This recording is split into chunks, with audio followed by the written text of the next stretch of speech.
Benak kami, baik klien maupun tim, dalam setiap pembahasan, renstra kami itu sampai pada vonis pengadilan, dan di sana diperlihatkan kepada publik ijazah itu seperti apa, sehingga jelas mana yang benar, mana yang salah, dan klien kami juga siap menerima konsekuensi. Sebaliknya juga pihak yang punya ijazah itu juga harus siap untuk menerima konsekuensi kalau ijazahnya itu bermasalah begitu.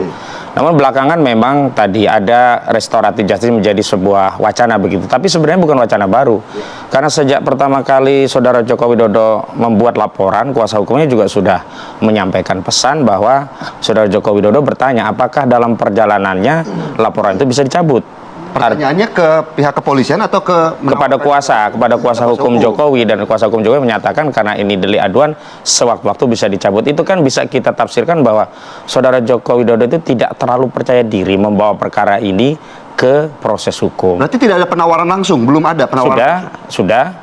Justru dari sejumlah relawan, sejumlah pengacara yang intinya kalau bisa ya menginsafi, seolah-olah mengaku salah dan minta maaf, ya bisalah kita selesaikan. Tapi persoalannya kan siapa yang harus meminta maaf dan atas kesalahan apa begitu loh.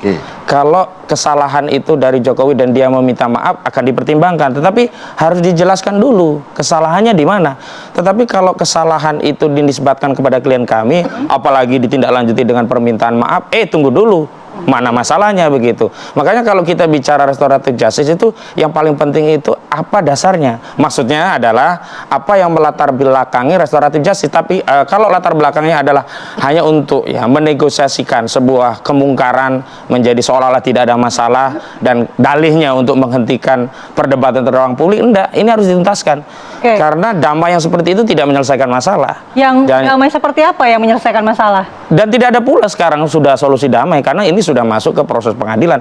Justru solusinya itu adalah berulang kali pernah kami sampaikan adalah dengan menunjukkan ijazahnya, karena poin pokoknya kan di situ begitu loh. Berarti tidak mau ada restoratif. Kembali kepada Saudara Joko Widodo, apakah dia mau menunjukkan ijazahnya? Soal restoratif justice itu kan bukan pada posisi kami, posisi Jokowi sendiri. Kalau dia mau cabut selesai, tapi kami justru menegaskan, misalkan Dr. Rizwan Saini Paraisolan mau wanti-wanti jangan dicabut.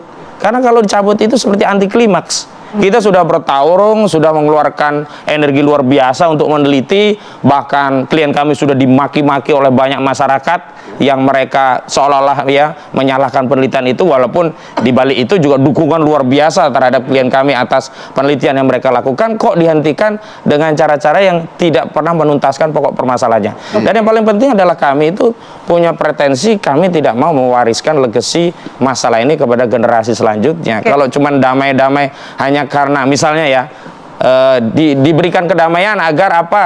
Agar tidak ditahan, agar tidak dipenjara.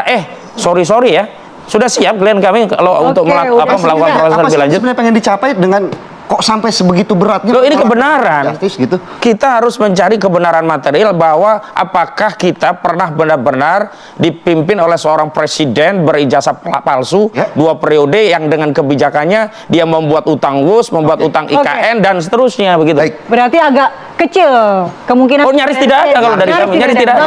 Nyaris tidak ada. Sorry katanya.